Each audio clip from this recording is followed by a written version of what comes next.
Hello everyone, welcome back to another episode of Neural Nest. Neural Nest has now become an actual weekly podcast. We've been filming every single week and posting as well. And well, we'll just dive right in. So this week, it belongs to Anthropic for better, worse, or and stranger. After accidentally open sourcing Claude Code and officially embracing it as OpenClaw, Anthropic turned around and effectively banned the app that made it famous, OpenClaw. So that has hit very close to our heart because all of our OpenClaw agents were using our Anthropic subscription plan, Scooby, and all the other agents. So we'll have to change that, I guess. Yeah. Yeah, so this week has been, so like you rightly said, now we are starting to become a weekly podcast, right? So this is like pretty much the third time we're doing it within a week. And so the amount of news, like I talked in the last pod as well, the amount of news is kind of like so much that, we were trying to go through the top 10 things that we would cover in this podcast. And we were like, there's so much more that needs to be covered. But yeah, so we wanted to restrict it to a limit. That's where it is. So yeah, this week, like Akshan rightly said, it's completely belonged to Anthropic for good reasons, for bad reasons, for reasons that they could not control. Last week they kind of inadvertently kind of opened up their leaked their most likely the biggest model ever, right? Mythos. And this week, so we were thinking that was like really bad or probably worse for them, but this week started with something even worse, right? This week they had their source code leaked completely. We'll cover that. But the top news for us this week is OpenClaw getting banned from, not exactly banned. So now they're kind of not letting OpenClaw use Claude's subscription tiers, whether you are on Pro or whatever tiers they've got, right? Max tiers. So from tonight, 12:30 a.m. India time, OpenClaw would not be able to use Claude subscription, which is a bad news. Like, it's a bad news effectively for all the users. I don't know why they're doing it, but then they are doing it. They've got the leverage right now. They've got all the best models right there. So that's what they're trying to double down on. So yeah, tonight 12:30. So we'll have to kind of move to either GPT or our self-hosted models. Self-hosted models are a little slow to use. So that's where, So this is the biggest news of the, at least for us developer community. OpenClaw would no longer be using Claude models, or you'll be paying substantially more amount. Basically, Peter Steinberger, who's now part of OpenAI, right? He tried convincing Anthropic basically not to go towards this step, but they kind of deferred it by a week on his insistence.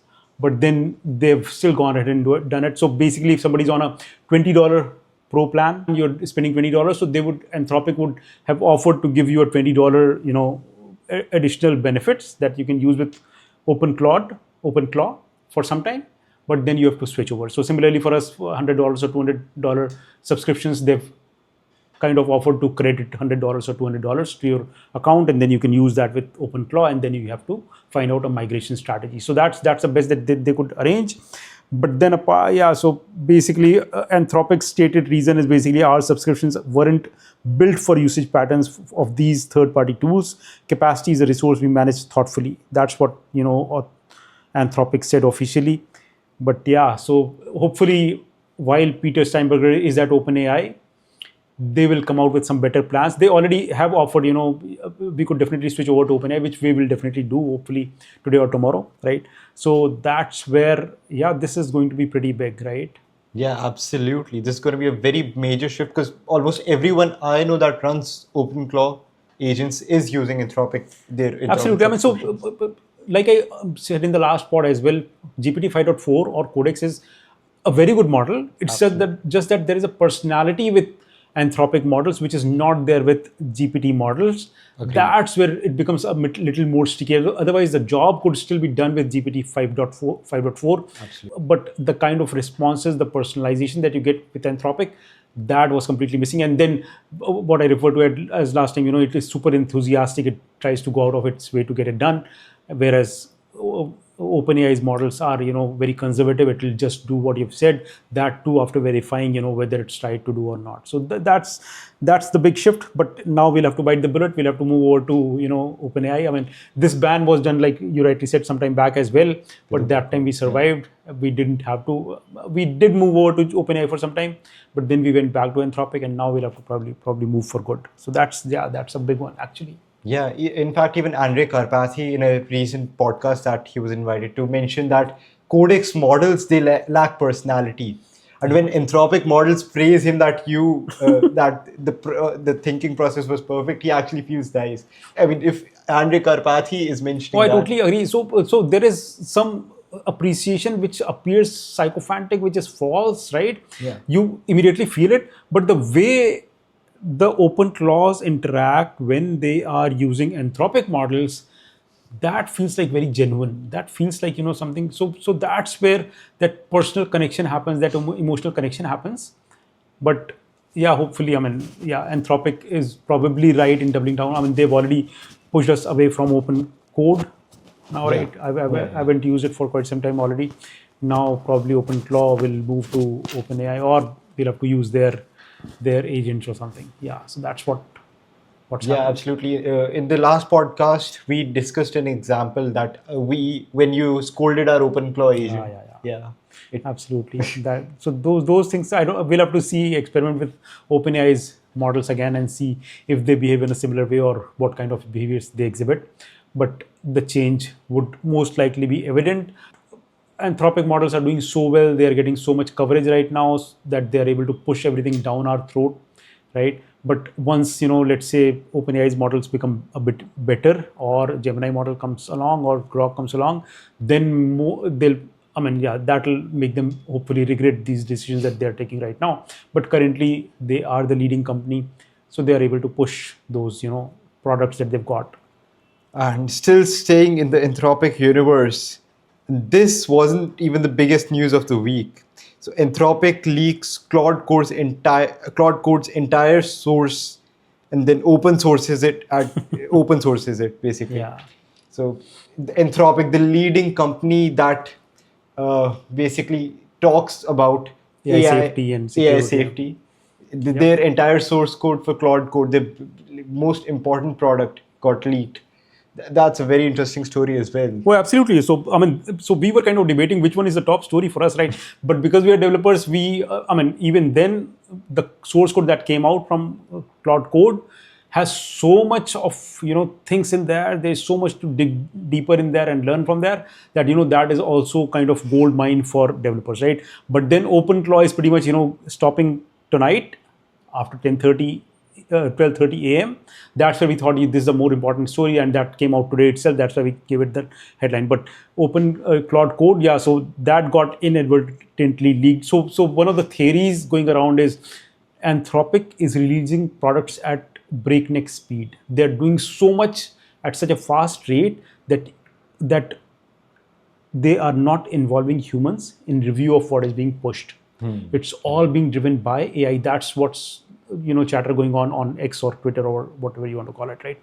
So that's where they're saying that this push was also, so they were trying to push a new version for Claude Code, which is where this map file got pushed along with the the latest NPM build that they had, right? So the people are saying that basically because it's not being humanly reviewed, and because they're producing code at such breakneck speeds, that these kind of leaks become a little inadvertent. Obviously, they'll have to put in some checks in place to get this done, and they're saying they'll do it. But then, so the big thing was the moment this code got leaked, that tweet already got probably 2+ million kind of views, right? So some of the people directly published that code on GitHub, but they knew that Anthropic would come back and sue them, right? So what other people did was they used that as the source code and asked their agents to code the same thing in either Python or Rust or whatever language they liked, right? And then they published those repositories. So that way Anthropic was at a crossroads as to what do we do now. I mean, obviously we can push certain people to take it down, we can sue them and things like that, but then what can we do about the people who are writing that code in a different language, right? So I think that kind of pushed them to make it open source. it was not a voluntary decision, but it Absolutely. was something that they were cornered into. So that's what, I mean, the company that talks about AI safety, that's trying to make everybody safe and secure, is ending up leaking things every 2-3 days. That's a bad news for them. Absolutely. And the funny thing is, the leaked version that was written in Python or Rust and posted on GitHub, it secured over 150,000 stars, over 100,000 stars in one day. That's the most stars any repository has gotten in one day. That's the record now. Yep. And now even Claude Code, the open source version, has got 100,000 plus Yeah. stars already, right? So getting stars on GitHub is now kind of happening at a super crazy speed, right? I mean, earlier React took like 10, 12, 13 years to come to a 200,000 kind of level, and now things are happening within a day or two.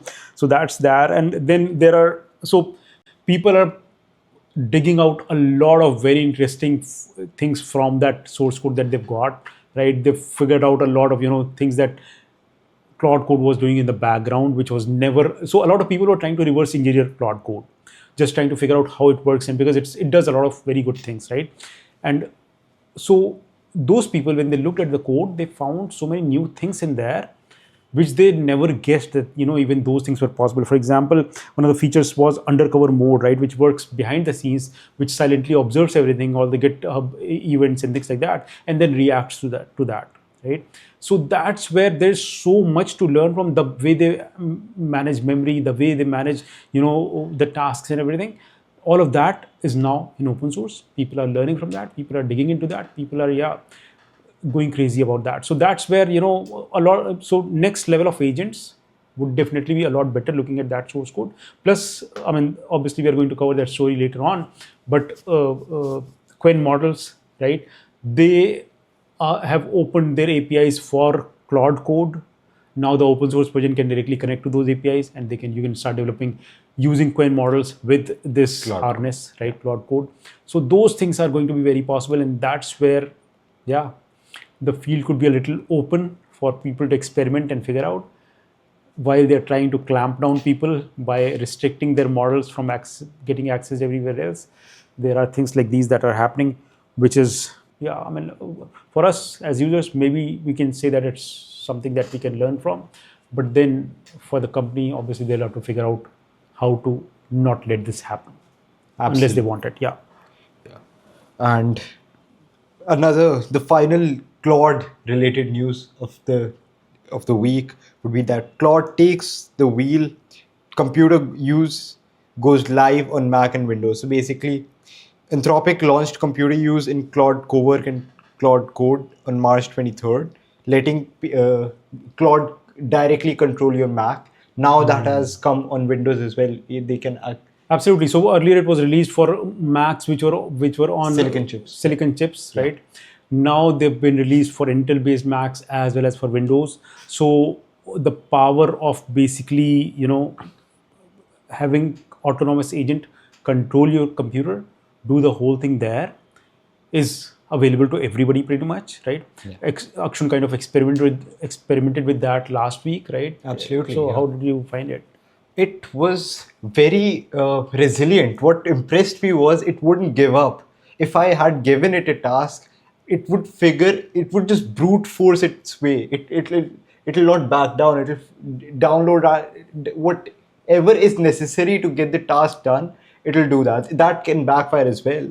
But that's the thing that we've noticed with Claude models actually. Oh, absolutely. Yeah. So that's what I noticed with OpenClaw and then Claude Code, and that's the same thing that you're noticing with Code, so I think because when I was using OpenAI's model with OpenClaw, right, I had to tell it do whatever you have to do to get things done, and when I said that like 2 or 3 different times, then it started doing a lot better, producing a lot better results. So I think by default that's there in the that was the first prompt. I just asked it something, just wrote a simple one-line prompt.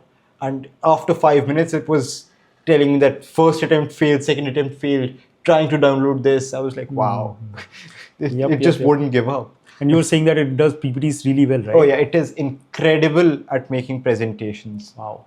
I haven't tried that yet. Yeah. Then what's next on the agenda? From the code to the market, and OpenAI's boardroom is getting very crowded with empty chairs. So basically, OpenAI has, in total, they have raised over $120 billion, with SoftBank providing a funding of almost $40 billion at a $300 billion valuation. And that is immense. So SoftBank is actually now the biggest uh, one of the biggest stakeholders. They have invested in total $64 billion and they own 13% of OpenAI. Wow. So we've been listening to a lot of basically business related news from OpenAI. Absolutely. I mean, OpenAI, as far back as I can remember, for last couple of weeks, we haven't heard a lot of technology news coming out of OpenAI. They're primarily focused on their. I mean, yeah, we heard about the Sora app getting Cancelled, discontinued basically. last week, but so they are completely focused on the IPO. I think they're trying to position themselves well for that. So which is where all of these funding rounds are happening, and they've got $122 billion, which is the maximum funding that any company has ever got, right? Yeah. So, and they're looking at a $1 trillion kind of IPO, which will probably happen July, August this year, right? So that's their primary focus right now. But while that they're trying to focus on that, the things that are happening are not that they would have wanted. I mean, like Akshan rightly said, they see a lot of empty chairs in C-suite. For example, Fitji Simo, who was the CEO of AGI deployment, she had to go on a medical leave for several weeks due to some neuroimmune condition that has come in. So she is not there at the company. And then Kate Roach had to step down for health reasons, right? Which is where a lot of, even Brad Lightcap, he moved to special projects and now is reporting to Altman. So a lot of shuffling in the C-suite is happening. They're trying to trying to do things fast, but it's not happening as fast as they would have liked. Looks a little bit chaotic over there, but then hopefully they'll pull things together and they'll probably come back on top, because that's what we need. We need them to come out with better, bigger models. GPT 5.4 is anyways very good, but hopefully they'll come out with a better model, hopefully in a month or two, that would cement their position back to the top on our leaderboards. That's what we're hoping for. Yeah, especially because there were rumors that Anthropic's Mythos might be released in a couple of months, in about 2 to 3 months. So that's why we really... Right. One of the only positive news came out from OpenAI was that they bought a media outlet called TBPN, right? Yeah. So basically there's so much negative news spreading about, I mean, I don't know whether they've bought it for that reason or not, but there's so much negative news floating around with OpenAI, right? Ever since they joined Pentagon for, providing their models to them, right? That they see, whether it happened because of that or not, I don't know, but they've bought this media outlet, which is doing a lot of, daily live shows around 3 hours, pretty much live every day for the last 2 years. And it's become one of the very top media house for AI related news and stuff. TBPN, that's what they've purchased, and they hopefully now, because it's been in limelight, it's been popular because all the top shots have been there on their stream, for example, Mark Zuckerberg and everybody else, right? So that's where they purchased this media outlet, and they will now probably start pushing around some positive news about OpenAI on that podcast. Yeah, we saw a very similar story a couple of years ago when Amazon was getting thrashed. Then Jeff Bezos bought the Washington Post, right? So we can kind of, absolutely. And Elon Musk has got X, so he's got his own megaphone, right? So everybody's trying to get a little bit of media space for themselves. Yeah, so that's what's happening, I think. So enough of Anthropic and OpenAI for 1 week, right? The rest of the model landscape was also on fire this week, right? Yeah, absolutely. Google has, last week we talked about Google Flash 3.1. This week, Google has dropped their Gemma 4 model, which comes under Apache 2. Well, absolutely. I mean, they've set the open source AI model space on fire. Yeah, absolutely. I mean, there's not been a bigger release than this one, at least for last 2-3 months, right? So this is pretty much the biggest release, and all the people in the open source area are quite excited because the model now is Apache 2, which is where you can even use it for commercial use, right? So that's very, very positive. That is very, very interesting. And the model itself, so they've released basically 4 different models. One is 31 billion parameter, which is dense model, right? What I mean by dense model is all 31 billion parameters would be loaded in the memory and will be used for every query that is processed, right? And then there is a 28 billion parameter, 26 billion 26, parameter model, which is mixture of experts kind of, architecture. So on that one, it will load up those 26 billion parameters, but it will use only basically 26. They'll probably use 4 billion parameters out of that for every query. So they've got multiple experts in there, and each expert would respond to their own. So and then there are 2 more models, which is effective 2 billion parameter and effective 4 billion parameters. They are like very interesting model in the sense that they can process video, they can process audio, they're multimodal models, audio, video, text, images, everything they can process, and they are super fast. And so we recently bought a NVIDIA DGX Spark. Yeah. And these were the first models that we deployed there, and they are running relatively pretty fast over there, and we are getting very good responses there, right? So that's where, even the model card that they've released, these models are performing almost at par with the models that had 300 billion parameters. 31 billion parameter model that they've got, they kind of compared it with Qwen or a 276 or 256 billion parameter model, and it's performing better than that. So it's like, they're compressing the knowledge 10x pretty much, and these models are in open source domain, which can run on consumer GPUs, or even the smaller ones, 2 billion parameter could even run on consumer hardware. For example, any computer has 4 gigs or 8 gigs of RAM, you can run it there. So that's where this is phenomenal. This is like super news for all of us developers who want to experiment with these models. And they are, at least on the NVIDIA GPU that we've got, they're running like super fast. So I'll put in some videos here. You guys can look at it. And along with that, Gemma 4 supports over 140 languages.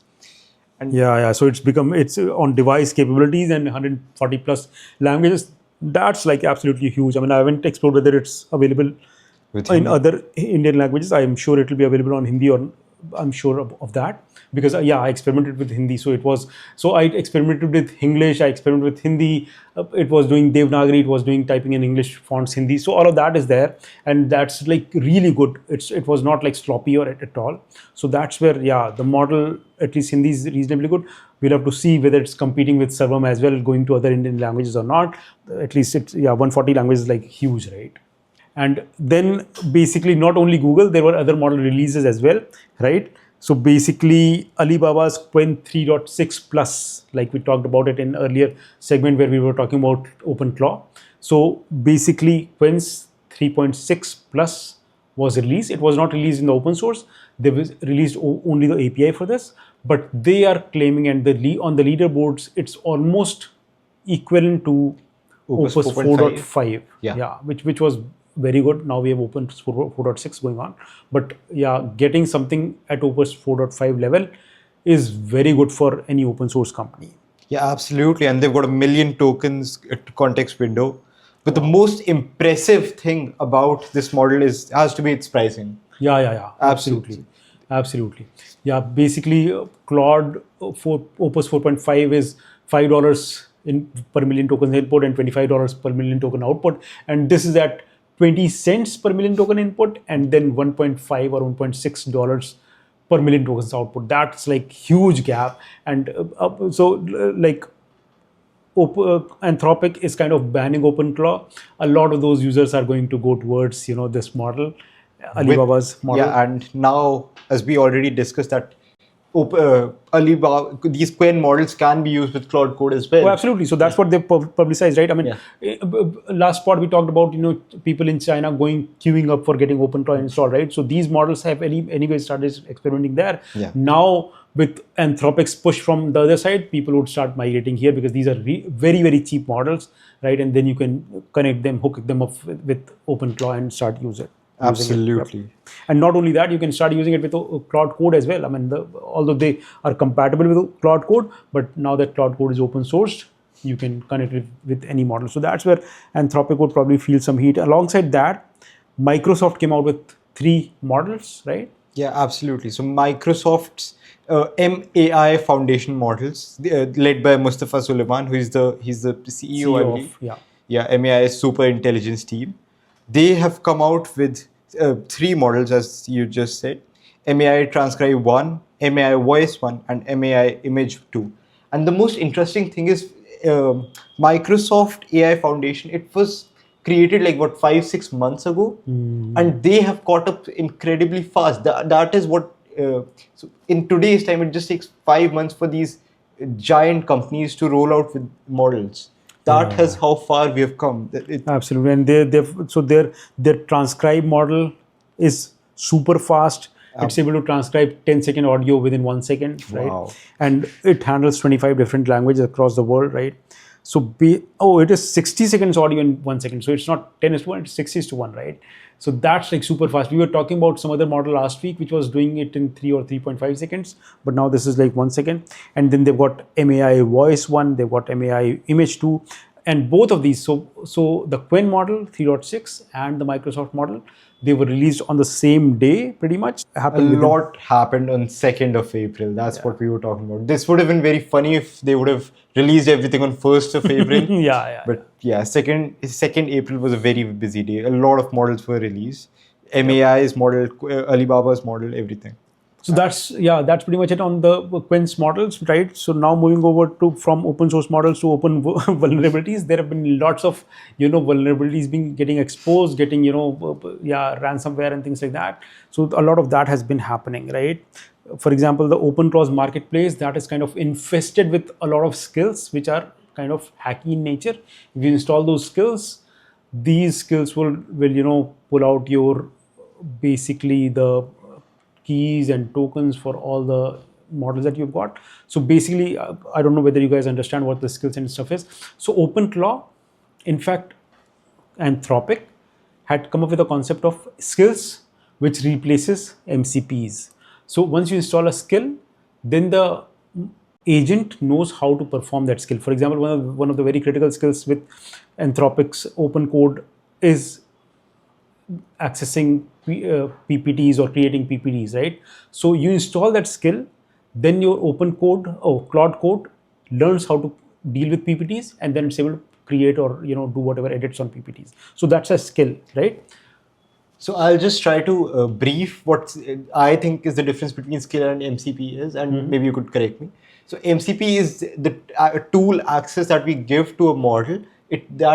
So it just knows that it can use that model to perform a specific task. But with skills, I think what I understand is the model knows that it's there, and it's the model's job to figure out if it needs that skill to perform a specific task or not. Absolutely. That's like very correct. Let me just refine it a little more. So one is you've got a sword, right? That's a tool. Now using the sword, how effectively you use it, that's a skill. So exactly same paradigm applies here as well. You've got a tool that can create PPTs, which is fine. Now the skill comes in where how effectively you can use that tool to create PPTs. So those skill packages come with the tool, and that's where an agent becomes skillful at using that tool, creating PPTs. Right? Absolutely. So those are the skills. So there are a lot. So with OpenClaw, because OpenClaw is an open source agent which everybody is almost using, right? There are a lot of skills in that marketplace that are being created. Now, so what you can do is you can ask your OpenClaw to go to the marketplace and install that skill. It's as simple as that. You just ask it on chat prompt, install that skill, it will install it, and you can start using it, right? Now, what's happening on that skill marketplace is people are putting in spurious skills with infested bad code, which once you install, then it will start pulling out basically the keys that you've given or passwords that are there. So that's where people have to be really careful on what skills they're installing on their OpenClaws, right? So we, for example, don't install any open source skills. We ask our OpenClaw to create skills the way we want it, and then use them instead of using them from the marketplace. So that's what's happening there. Like a lot of common vulnerabilities and exposures are happening on almost 35 hits were 35 common vulnerabilities and exposures were kind of identified in March itself. That's like a huge number. So that's what's happening. I mean, so because there's a lot of big code being written by these agents as well. There's so much code coming out that a lot of these, almost 4% of Git commits are being done by Claude Code itself, which is absolutely huge, right? Yeah, absolutely. And speaking of security, the breach didn't stop at individual agents. Lapsus steals 4 TB from Mercor and Inlight LLM supply chain. Yeah. So basically, Mercor is a company which is a AI driven company which helps hire talent for bigger companies like Meta, OpenAI, Anthropic, and everybody like that, right? So they've got an AI driven platform where they help them hire the best talent, right? Now, Light LLM is a tool which is almost used by every company that hosts model. Light LLM is basically a layer which helps you expose your self-hosted models, right? So I mean, even we are using it. So at one point, last month sometime, spurious or malicious code was introduced in the pipeline of Light LLM, and that's where when somebody updated to that version, that spurious code got into their pipeline, and using that, Mercor's 4 TB of data was kind of exposed, and hackers were able to kind of get that data and put it on the so the data included a lot of interviews that they did for these companies, for example Meta or OpenAI or Anthropic hiring, right, and then they had models, or they had a lot of data based on which they were training those AI models for hiring. So all of that data got leaked, their models got leaked, like a lot of things got leaked from that company. I mean, Meta was using this company in a big way, and they've kind of paused their contract with them, right? And every other company is kind of so a lot of those things. I mean, very recently, one of the Andrej Karpathy kind of wrote on Twitter, one of the packages in Node repository was poisoned. It had some spurious code in there. So basically, now hackers are trying to poison the repositories on GitHub, the base repositories. The moment you start building a new project, or the moment you're upgrading your project, those poison codes get into your own code, and then things get exposed. So that's what's happening there, and we have to be really, really careful and be cautious of this happening. For example, I mean, there are some numbers here which says almost 939 GBs of platform source code was leaked from Mercor. Users candidate database 211 GBs of users database, video interviews of 3 TB almost. So all of this was kind of exposed to the hackers. They put it on the marketplace now for sale and all. So that's what's happening. We have to be really cautious and careful about what packages we are using. We have to review them. We have to kind of verify and things like that. So that's what's happening right now. So we have to be really careful about the code that we're using or pushing. Absolutely. And now going from the supply chain breaches to the doctor's office, AI is showing up in places that are genuinely unprecedented. So this is a very interesting story. Utah lets an AI chatbot prescribe psychiatric drugs without any doctor's requirement. And Utah has done this the second time. Yeah, this is pretty much the second time. They did something in December of 2025 itself, right? So at that point of time, they were kind of letting it prescribe or help patients continue with drugs such as for blood pressure or diabetes and things like that, or cholesterol, etc. So those drugs, they can come back and chat with the AI bot, and AI bot can prescribe and ask them to continue with those drugs. Similarly, now they've gone to psychiatric drugs. So basically, first time, obviously, you go to a doctor, and then the doctor prescribes you a drug. And then second time, you don't even have to visit a doctor. You book an appointment with the AI agent or AI bot, and then you talk about your condition with the AI agent, and then it can tell you whether you want to continue with those medication or not. So that's where, I mean, that's what's happening. So basically, that's like a revolutionary thing now in the medical space. Although it's a narrow opening because it's not prescribing the drug for the first time, it's not evaluating the patient from ground up, but basically at least it's got a space there where it can review your prescription, review your condition, and then tell you whether you want to continue the drug or not. So that's where AI is getting into the medical field, and so there are some obvious limits there. It cannot issue new prescription, cannot handle medications that required blood test and monitoring. The pricing is almost $19 per month subscription, right? So for a physician visit, you book a visit like so much in advance, and then you have to pay almost $200, right?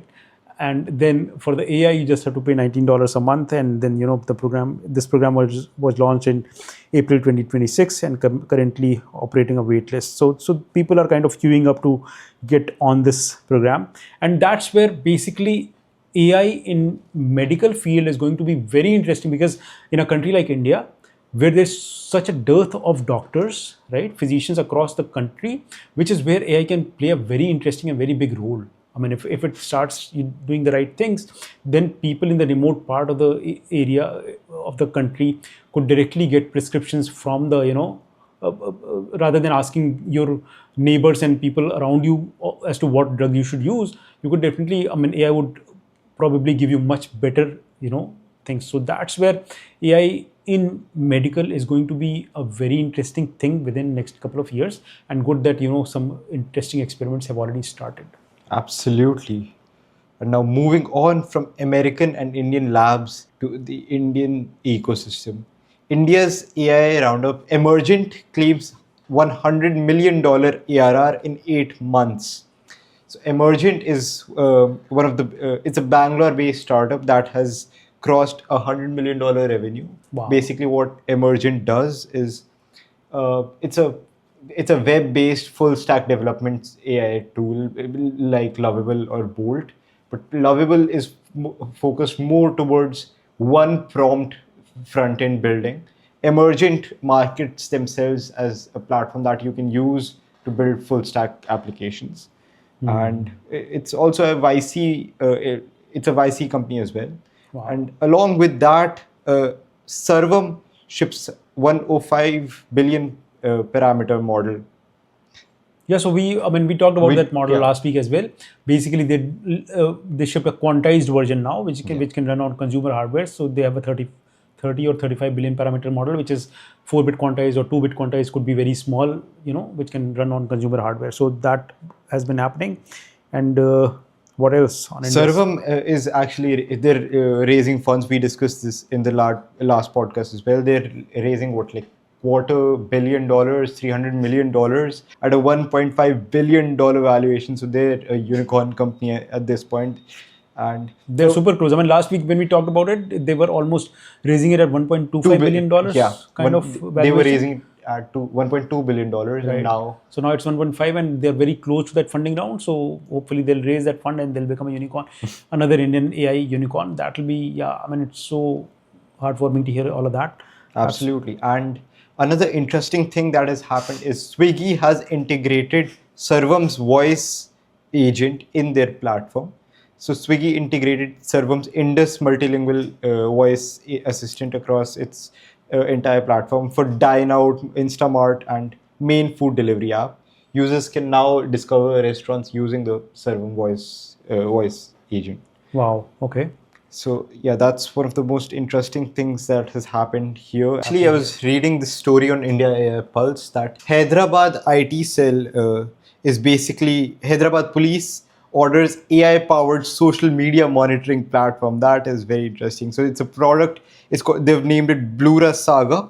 They're going to be using this product to monitor people's social media activities. It tracks across multiple platforms. They have they've stated that it will mainly be used to track trends across platforms, identify misinformation, and understanding public sentiment through AI-driven analytics. So This is going to be a very interesting experiment, I'd say. Let's see how the government uses it. It's a very powerful tool. Let's hope they use it for the betterment of the people. They would, hopefully they definitely use it for the betterment of the people. So there's so much disinformation happening because of the AI. There are so many fake videos, fake narratives being set across, right? So it's good that we are now using AI to counter that, because without that, it's almost impossible for any human to kind of, track those things. And the scale at which this is happening, the scale at which AI can do things autonomously, it's so difficult for, it's almost impossible for people to do it now manually and, figure out. So that's where, yeah, this was very much required, and good to see that it's happening already. Absolutely. We'll share the link of the story in the description so people can check out India AI Pulse. So cool. So we have covered pretty much all the stories that we wanted to cover, but then there is some experiments that we've been doing on our side as well. So Akshan, you've been trying a lot of things, right? Do you want to talk about that? Oh, absolutely. So I was just on Twitter last week after our podcast, and I noticed a lot of new open sourced agents like OpenClaw were coming up. NeoClaw is something that people were talking about earlier. Now there's something called Hermes agent. It's spelled like the brand. And why it's popping off is I was just setting it up actually. It's popping off because apparently Hermes agent can learn in real time from its own mistakes. So that's why, and it's good to have variety as well, right?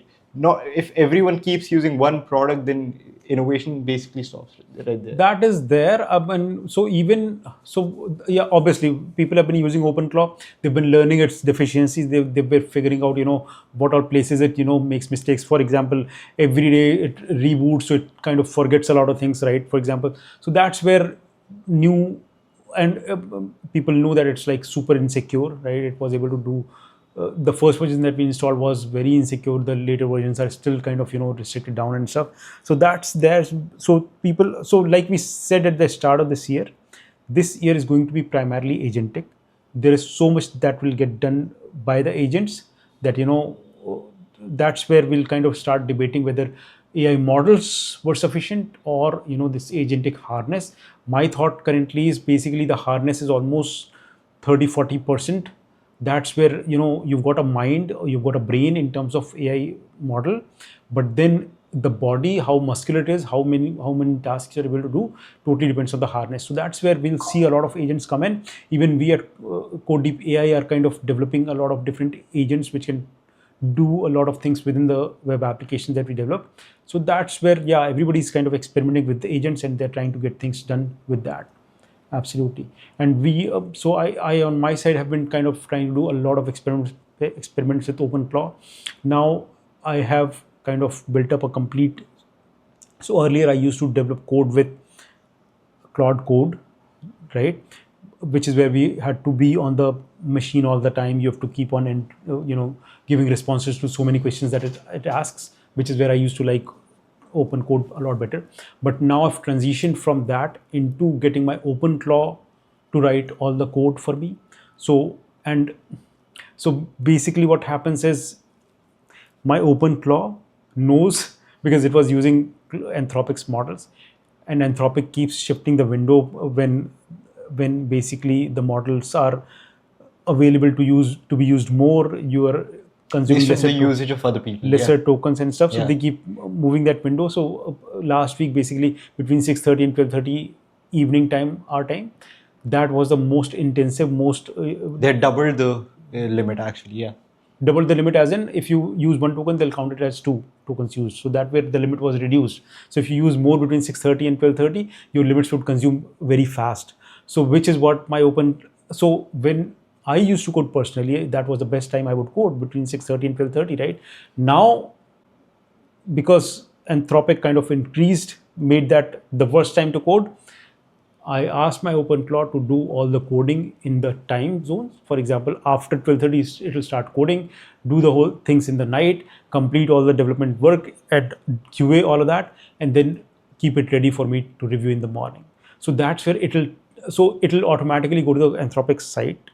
It'll look up what are the best times to develop, and then it'll schedule all the tasks in that lean time period so that we consume minimal amount of token and we don't run out of our quota. So I'm assuming a lot of people are doing that, not only us, and that's where Anthropic had to kind of take a call as to we don't want OpenClaws on our network, right? So that's what. So with the OpenClaw, now I've got to a position where I talk to it on a messaging app. It could be WhatsApp, it could be Telegram. I just tell it, these are the features. It'll act like a project manager. It'll document all the specifications and everything. Then I can review all those specifications with it. I can iterate on those specifications.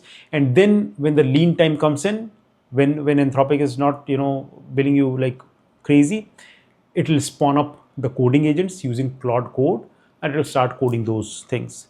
And as and when those pieces of code are ready, it will spawn a QA agent which will go in and verify all of that and probably raise a bug. So the first thing that I created with OpenClaw was mission control, where we have all the projects listed, where we have what staging pipelines as well as to what needs to be developed and what needs to be QA'd and everything.